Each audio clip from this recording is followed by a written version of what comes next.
Du lytter til Radio 4.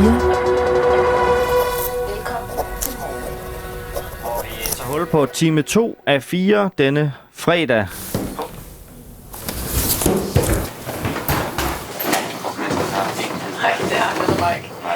I den her time, der har vi også flere spændende ting med. Blandt andet glæder jeg mig rigtig meget til at tale med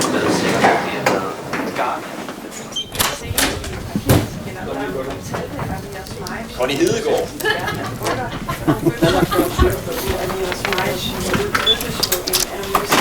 Erhvervsmand. Det ene forhold er, at en af stifterne i... Hej. Hej, Anne. Du kommer lige ind der. Ja. Hvad nu? Jamen, kan du tænde på den her? Den er der tændt. Gud, Jeg er hvor hurtigt på knapperne. Undskyld, jeg afbryder i jeres morgentænding. Ja. Men det er jo fordi, det er jo en lidt særlig dag i dag. Har vi fødselsdag? Ja, det har vi. Det er præcis 5 år siden i dag, at Radio 4 gik i luften. Ja. Og ved du, hvad det betyder? Det betyder, at vi kun har 3 år tilbage nu. Ja, det betyder også, at der er gået 5 år, og vi har brugt 500 millioner kroner af skatteborgernes kroner Jeg synes, på at det... en radiokanal, som du aldrig har hørt.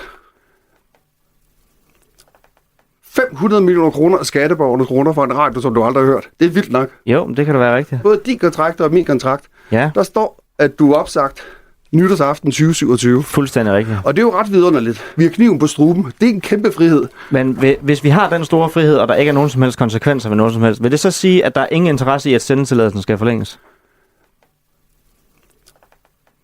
Du kan godt se, at det her studie, det kommer man ikke gratis ind i. Nej, men det er der selvfølgelig nogen, der har en interesse i det. Men jeg vil drive radioen de næste 3 år, som om der ikke er nogen dag efter nytårsaften 2027. Okay. Det vi skal nu, det er, at vi skal sikre radio, som tager udfordre alle, høj som lav. Og så kan vi bruge de næste 3 år på at lave en radio, som du aldrig har hørt før. Ja, fuldstændig uafhængig af, om nogen skulle have lyst til, at vi skulle fortsætte med at sende radio efter den dato. Lige præcis. Nå, men det var egentlig bare det. Jamen, Jeg tror da ikke, jeg kan huske nogen, der har bræst sådan ind før i hvert fald. Er det rigtigt? Vi Det har... må jeg undskylde. Nej, det var er jo da et heldigt rum, det her på mange måder. skal være velkommen. Fedt. Ja. Det var det. Tak for nu. Jamen selv tak. Velbekomme, Nikolaj Thyssen. Han er direktøren for det hele. Han er chefen for det hele, og således opdateret på denne årsdag for Radio 4. 5 år gået, 3 år tilbage, 500 millioner kroner brugt.